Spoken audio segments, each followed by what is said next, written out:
মজার গল্প বাবুর অদ্ভুত আবিষ্কার। একটা ছোট গ্রামে থাকত বাবু নামে একটা দুষ্টু ছেলে। তার স্বপ্ন ছিল একদিন মহান বিজ্ঞানী হবে। কিন্তু সমস্যা হলো বাবুর কোনো পরীক্ষায় ঠিকমতো কাজ করত না। উল্টো গ্রাম জুড়ে হুলস্থুল লেগে যেত। একদিন বাবু ঠিক করল যে সে একটা বিশ্ব কাঁপানো আবিষ্কার করবে। সে এক বাটির মধ্যে শ্যাম্পু, টুথপেস্ট, লেবুর রস আর কোমল পানীয় মেশালো। হঠাৎ সেই মিশ্রণটা ফুটতে শুরু করল, একদম আগ্নেয়গিরির মতো।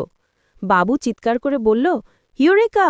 আমি নতুন এনার্জি ড্রিঙ্ক বানায় ফেলছি। সে তার বন্ধু কলামকে একটু খেতে দিল।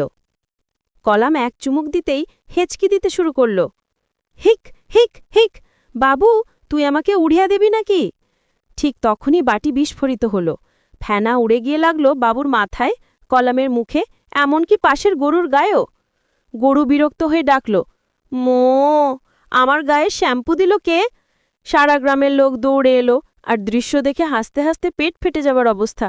আর বাবু দাঁড়িয়ে থেকে গম্ভীর গলায় বলল, দেখলেন, বিজ্ঞান খুবই রহস্যময় জিনিস। গ্রামের সবাই মানল, গরুসহ।